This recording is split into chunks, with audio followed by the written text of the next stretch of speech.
Hello friends, welcome back to Dainik portal. Friends, आज का video है लेवी के ऊपर। फ्रेंड्स, आप सभी बैंक में जॉब करते हैं। बैंक की जॉब आपको पता है पूरी रिस्पॉन्सिबिलिटी से भरी है। कस्टमर्स के पैसों का हिसाब बहुत अच्छे से रखा जाता है क्योंकि वो आपके ऊपर एक लाइबिलिटी है, बैंक के ऊपर एक लाइबिलिटी होता है। जब तक बैलेंस पूरा मैच नहीं कर जाता, जब तक डे एंड नहीं होता है, भले ही मिसमैच 1 रुपए का हो या 1 करोड़ का हो, आप लोगों के लिए बराबर बात है।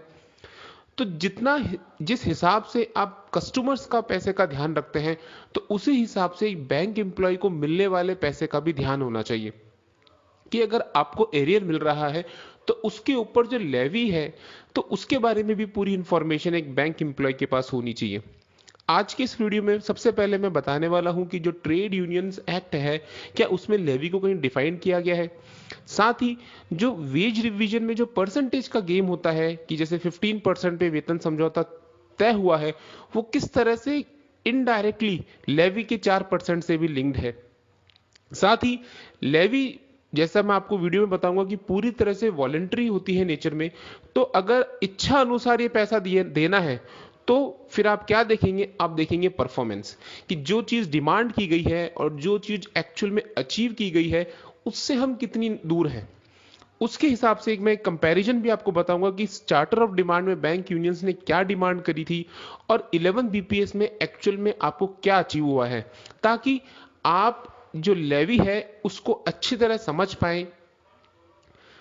आपने अलग अलग सर्कुलर्स देख लिए होंगे, अलग अलग बैंक यूनियंस ने अब 4% लेवी का कंट्रीब्यूशन का सर्कुलर रिलीज कर दिया गया है। जो ग्रॉस एरियर है उसमें से इनकम टैक्स और पीएफ रिलेटेड डिडक्शन है उसको माइनस करके जो बचेगा उसका 4% आपको लेवी के तौर पे बैंक यूनियंस को देना है। काफी ऑफिसर्स एसोसिएशन ने मना कर दिया है कि वो इस बार लेवी नहीं लेंगे।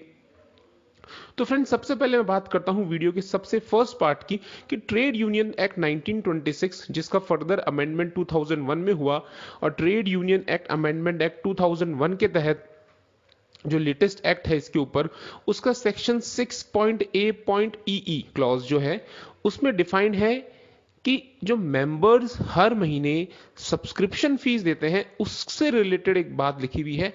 बाकी लेवी को कहीं डिफाइन नहीं किया गया है।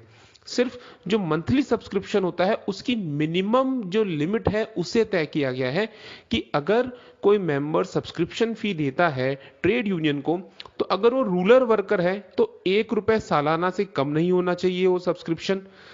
अगर वो अनऑर्गेनाइज सेक्टर का वर्कर है तो 3 रुपए सालाना से कम नहीं होना चाहिए वो मिनिमम सब्सक्रिप्शन, ताकि वो मेंबर ट्रेड यूनियन का मेंबर बना रहे। और अगर दूसरा कोई भी केस है तो सालाना 12 रुपए, यानी हर महीना 1 रुपए मिनिमम सब्सक्रिप्शन को तय किया गया है इस एक्ट के तहत। मैक्सिमम कोई लिमिट डिफाइन नहीं की गई है, सिर्फ मिनिमम को बताया गया है कि अगर होगा तो मिनिमम इतना सब्सक्रिप्शन तो होगा। जो मंथली आप मेंबरशिप फी, सब्सक्रिप्शन फी पे करते हैं, आपकी सैलरी से ऑटो डिडक्ट हो जाता है, उससे रिलेटेड ये बात कही गई है। इसके अलावा सेक्शन 16 एक और है जिसमें एक और सेपरेट फंड की बात करी गई है, कि अगर कोई ट्रेड यूनियन पॉलिटिकल एक्टिविटीज करती है तो उसके लिए उसको एक अलग से फंड बनाना होगा। एक तो जनरल फंड होगा जिसमें आपका जो महीने का सब्सक्रिप्शन का पैसा है वो जाता है। इसके अलावा अगर पॉलिटिकली कोई एक्टिविटी करनी है तो उसको एक सेपरेट फंड बनाना होगा, जो कि जनरल फंड से बिल्कुल पूरी तरह से अलग होगा। और किसी भी मेंबर के ऊपर ये प्रेशर नहीं होगा, ये जबरदस्ती नहीं की जाएगी कि आप इस पॉलिटिकल फंड के अंदर कंट्रीब्यूट करें। और अगर वो कंट्रीब्यूट नहीं करता है तो ट्रेड यूनियन की किसी भी तरह के बेनिफिट से उसे एक्सक्लूड नहीं किया जा सकता है। तो ये एक दो चीज है जो कि ट्रेड यूनियन एक्ट के अंदर आपको मिलेगी। इसके अलावा आपको मंथली सब्सक्रिप्शन फी के ऊपर या फिर लेवी के ऊपर कोई स्टैट्यूटरी बैकिंग देखने को नहीं मिलेगी। यानी ट्रेड यूनियंस एक्ट 1926 के अंदर लेवी वर्ड डिफाइंड नहीं है। लेवी प्योरली वॉलेंट्री, इच्छा अनुसार दी जाती है। जो मेंबर्स होते हैं वो अपने इच्छा अनुसार अपनी ट्रेड यूनियन जिसमें वो रजिस्टर्ड है उसको लेवी दे सकते हैं। अब बात करते हैं कुछ मंथली सब्सक्रिप्शन के बारे में, कि आपको पता होगा 11 बीपीएस में जो टोटल नंबर ऑफ एम्प्लॉइज हैं लगभग 8.5 लाख है, जिसमें 4.7 लाख लगभग वर्कमैन है और ऑफिसर्स 3.8 लाख के आसपास है। जो भी वर्कमैन यूनियंस है उसमें 150 से 200 रुपए का monthly subscription charge membership fees ली जाती है। वहीं ऑफिसर्स में भी 150 से 200 रुपए के बीच आसपास लिए जाती है। अगर अपन एक एवरेज भी मान लें कि 150 रुपए हर महीने आप मंथली मेंबरशिप फी दे रहे हैं, तो लगभग 8.5 लाख एम्प्लॉइज हर महीने 12 से 15 करोड़ रुपए का मेंबरशिप फी अपने यूनियन को देते हैं। और साल का लगभग 150 करोड़ रुपए यानी 8.5 लाख बैंक एम्प्लॉइज का सालाना 150 करोड़ रुपए की सब्सक्रिप्शन फी ट्रेड यूनियंस को जाती है, जो कि अलग अलग जो पैसा, मतलब ये सारा पैसा एक में नहीं है, ये अलग अलग स्ट्रक्चर बना हुआ है कि जो ऑल इंडिया ट्रेड यूनियंस है ऑफिसर्स की और वर्कमैन की, उसको उसके नीचे स्टेट फेडरेशंस होती है, क्योंकि इनका एफिलिएशन ऑल इंडिया यूनियंस के साथ में होता है। उसके नीचे स्टेट फेडरेशंस होती है और उसके नीचे बेस यूनियंस होती है। तो मतलब ये पैसा अलग अलग यूनियंस में इस तरह से डिवाइडेड है।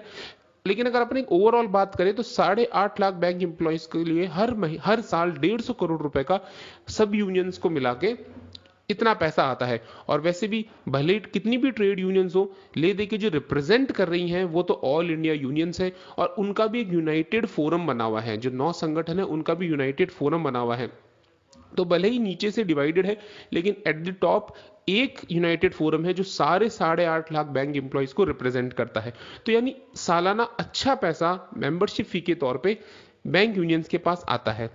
अब दूसरी मैं बात करता हूं कि जैसे आपको पता होगा कि जिस बार वेज रिवीजन साइन हुआ है वेज बिल के हिसाब से, कि 31 मार्च 2017 यानी मार्च 2017 को जो फाइनेंशियल ईयर क्लोज हुआ, उसमें बैंक्स का जो वेज बिल है यानी बैंकों के ऊपर जो पे स्लिप कंपोनेंट की टोटल कॉस्ट है वो लगभग 52,500 करोड़ है। इसी के परसेंटेज से लिंक करके वेज रिवीजन तय होता है। इसका 15% लगभग 7,900 करोड़ है कि इतना पैसा बैंक एम्प्लॉइज की सैलरी बढ़ाने को एक्स्ट्रा कॉस्ट अफोर्ड करने के लिए रेडी हो गया है। मतलब 7,900 करोड़ के आसपास इतना पैसा और स्टाफ रिलेटेड जो एक्सपेंडिचर है उसमें बढ़ सकता है। तो उतना ही पैसे का प्रोविजन हर साल बैंक करता है। यानी पिछले 3 सालों से बैंक इस 15% के पैसे का अपने आप प्रोविजन करता आ रहा है। यानी अगर आप 31 मार्च 2018 की बैलेंस शीट देखेंगे तो लगभग जो 5 महीने का जो पीरियड है 11 बीपीएस का, वो इसमें प्रोविजन होगा। 31 मार्च 2019 में पूरे 12 महीनों का प्रोविजन होगा, और मार्च 2020 को भी पूरे 12 महीनों का प्रोविजन होगा। यानी हर साल बैंक इस कॉस्ट को अपनी बैलेंस शीट में ऐड कर रहा है, इंक्लूड कर रहा है प्रोविजन के तौर पे। अगर आप चाहें तो स्टेट बैंक ऑफ इंडिया की एनुअल रिपोर्ट 2019-20 का जो पेज नंबर 188 है उसको रीड कर सकते हैं। आपको आइडिया लग जाएगा कि सिर्फ स्टेट बैंक ऑफ इंडिया ने ही अकेले ने अभी तक 8,642 करोड़ का प्रोविजन कर लिया है। किसके लिए? जो वेज रिवीजन होगा उसमें एरियर्स का भुगतान होगा, उस एक्सपेंडिचर को ऑलरेडी हर फाइनेंशियल ईयर में प्रोविजन कर लिया गया है। तो अब इसी प्रोविजन के पैसे से बैंक एम्प्लॉइज को एरियर दिया जाएगा। तो फ्रेंड्स अब आप खुद सोचिए कि बैंक्स ने पहले प्रोविजन बनाया 15% के हिसाब से, अब इसी 15% के इसी प्रोविजन अमाउंट में से एरियर दिया जाएगा उसी को डेबिट करके, और इसी एरियर में से 4% की लेवी डिडक्ट होगी। यानी कहीं ना कहीं जो परसेंटेज है, जितना ज्यादा परसेंटेज पे वेज रिवीजन तय होगा उतना ही 4% बैंक यूनियंस की लेवी बढ़ती जाएगी। तो इनडायरेक्टली ये अमाउंट इस चीज से लिंक्ड है 15% के ऊपर। तो अगर आप जो वर्कमैन यूनियन का टोटल जो अचीवमेंट है 3,385 करोड़, ये एक साल का पैसा है। ये बैंकों के खर्चे के हिसाब से एक साल का पैसा है, पूरे 3 साल का एरियर मिलने वाला है। तो आप इस पैसों को आराम से 3 से मल्टीप्लाई कर लीजिए, तो ये टोटल पैसा होगा जो बैंक्स के प्रोविजन, टोटल प्रोविजन सारे बैंकों का मिला के जो टोटल प्रोविजन होगा वो इस अमाउंट का 3 गुना होगा। इसी को डेबिट करके एरियर दिया जाएगा और इसी को 4% से लेवी निकाली जाएगी। तो अगर आप इसका एक कैलकुलेशन करेंगे तो लगभग 250-300 करोड़ के आसपास वर्कमैन यूनियंस की लेवी बन जाएगी। इस लेवी में से इनकम टैक्स डिडक्ट किया जाएगा, पीएफ डिडक्शंस डिडक्ट किए जाएंगे। तो इसके हिसाब से अगर आप कैलकुलेशन लगाएंगे तो वही 250-300 के आसपास करोड़ की अच्छी खासी लेवी बैंक यूनियंस के पास में जाने वाली है, जो कि ऑल इंडिया, स्टेट फेडरेशन और बेस यूनियंस में डिवाइड होगी। अब अगला पॉइंट है कि चार्टर ऑफ डिमांड और 11 बीपीएस का एक कंपैरिजन, छोटा सा कंपैरिजन मैं आपको बता देता हूं। सबसे पहला जो चार्टर ऑफ डिमांड के अंदर लोड फैक्टर की बात करी गई, इन्होंने कहा कि डीए मर्ज करने के बाद में बेसिक पे को 25% लोड से बढ़ाया जाए सब स्टाफ के लिए, और क्लरिकल के लिए 20% लोड बढ़ाया जाए, यानी बेसिक को डीए मर्ज करने के बाद इतना परसेंट उसके अंदर इजाफा किया जाना चाहिए। जबकि एक्चुअल में हुआ कितना, डीए मर्जर करने के बाद में 2.5% का लोड फैक्टर 11 बीपीएस में देखने को मिला। तो अगर अपन इसकी बात करें कि इस चीज में बैंक यूनियंस फेल हुई कि पास हुई, तो जवाब आपके सामने है। एक कि स्पेशल अलाउंस को बेसिक पे में मर्ज करना है, ये चार्टर ऑफ डिमांड में डिमांड की गई, लेकिन क्या 11 बीपीएस में डिमांड पूरी हुई? नहीं। 11 बीपीएस में स्पेशल अलाउंस को और बढ़ा दिया गया, 7.75% से 16.4% को बढ़ा कर दिया गया।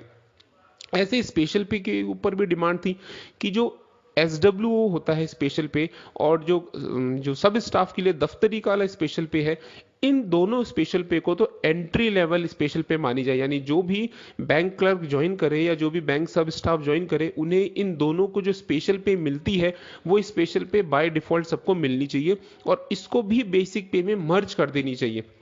और जो दूसरी स्पेशल पेज हैं अलग अलग डेजिग्नेशंस के हिसाब से, उनको भी बेसिक पे के हिसाब से रिवाइज किया जाए।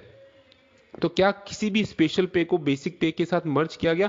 नहीं किया गया। 11 बीपीएस में किसी भी स्पेशल पे को बेसिक पे के साथ मर्ज नहीं किया गया, बल्कि उसको भी इसी हिसाब से बढ़ाया गया जिस हिसाब से बेसिक पे को बढ़ाया गया है, यानी पहले डीए मर्ज किया गया और वही 2.5% का लोड फैक्टर यहां पे भी दिया गया। तो स्पेशल के पे के ऊपर भी कोई डिमांड एक तरह से फुलफिल नहीं हुई है।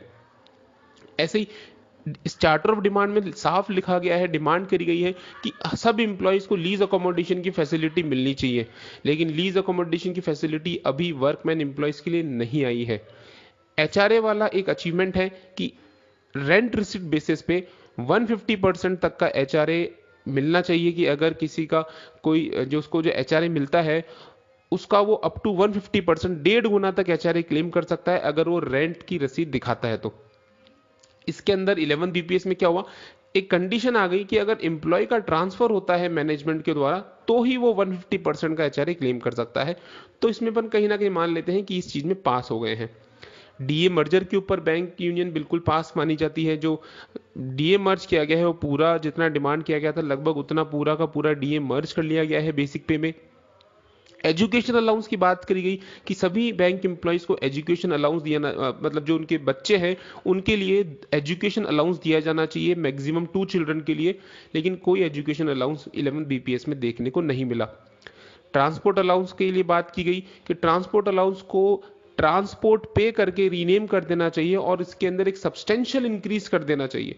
तो सब्सटेंशियल इंक्रीज तो मैं यहां देखने को नहीं मिला है, लेकिन हाँ डियरनेस अलाउंस जरूर ट्रांसपोर्ट अलाउंस के ऊपर मिलना शुरू हो गया है। तो इसको भी मैंने एक तरह से पास की कैटेगरी में इंक्लूड किया है। चार्टर ऑफ डिमांड में कहा कि सभी बैंक एम्प्लॉइज को पेट्रोल कॉस्ट मिलनी चाहिए। तो पेट्रोल कॉस्ट के कहीं कोई 11 बीपीएस में जिक्र नहीं है, बल्कि पेट्रोल एक अलाउंस के तौर पे बैंक टू बैंक डिपेंड करता है, जो बैंक पे करता है अलग से। कई बैंकों में दिया जाता है, कई बैंकों में 15 लीटर या 20 लीटर महीना दिया जाता है। तो reimbursement of petrol cost to all employees, ये चीज भी 11 बीपीएस में नहीं हुई है। 5 डे वीक की आपको बात है कि 5 डे वीक डिमांड करी गई थी, लेकिन 5 day week as of now अभी तक नहीं मिला है। कैजुअल लीव 18 डिमांड करी गई थी, लेकिन कैजुअल लीव में कोई चेंज नहीं है, वही 12 के 12 है। प्रिविलेज लीव को भी डिमांड करी गई थी कि इनकैशमेंट भी और जो एक्यूमुलेशन है उसे 300 कर दिया जाए, लेकिन कोई चेंज नहीं है, अभी भी इनकैशमेंट 240 का ही है और एक्यूमुलेशन अप टू 270 का है। मैटरनिटी लीव्स के अंदर काफी अच्छे इंप्रूवमेंट्स देखने को मिले हैं, सिक लीव में इंप्रूवमेंट्स देखने को मिले हैं। तो लीव इंप्रूवमेंट्स में जो मेजर जो चीज होती है कैजुअल लीव और प्रिविलेज लीव, उनमें इंप्रूवमेंट नहीं है, लेकिन मैटरनिटी लीव और सिक लीव के अंदर इंप्रूवमेंट हुआ है। पेंशन अपडेशन डिमांड थी चार्टर डिमांड में, अभी तक पेंशन अपडेशन नहीं हुआ है। फैमिली पेंशन में इंप्रूवमेंट जरूर हो गया है 30% विदाउट एनी सीलिंग, तो इसको भी पास माना जा सकता है। तो आप अब अलग अलग चीजों को देख लीजिए, मेजर कंपोनेंट्स को, किसमें पास हुए हैं किसमें फेल हुए हैं। अब बैंक यूनियंस की अगर बात करें तो उनके हिसाब से अभी भी 11 बीपीएस पेंडिंग है।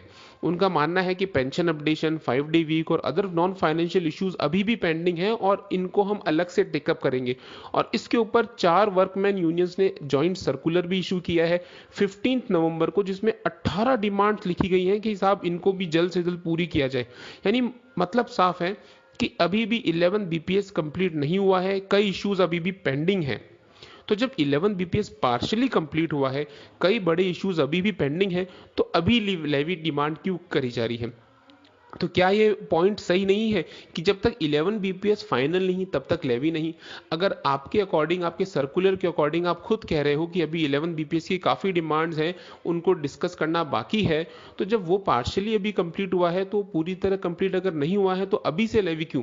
जो पेंशन अपडेशन, 5 डे वीक जैसे मुद्दे हैं, जब 11 बीपीएस पूरा कंप्लीट हो जाएगा, सारे मुद्दे पे यस या नो एक सहमति बन जाएगी, तो जब कंप्लीट हो जाएगा उसके बाद में कायदे से तो लेवी डिमांड करनी चाहिए। तो फ्रेंड्स, ये थी आज की वीडियो की मेन इंफॉर्मेशन कि लेवी क्या होती है, क्या डिफाइंड है, प्योरली वॉलेंट्री होती है नेचर में, क्या बैंक यूनियंस जो है 11 बीपीएस जो कह रही हैं कि भी पार्शियली कंप्लीट हुआ है, तो क्या अभी इस समय पर लेवी मांगना सही है? अब आपका कॉल है कि आपको किस तरह से डील करना है। तो फ्रेंड्स, ये था आज का वीडियो। अगर आपको वीडियो अच्छा लगा तो प्लीज़ लाइक कीजिएगा, चैनल को ज़रूर सब्सक्राइब कीजिएगा और वीडियो को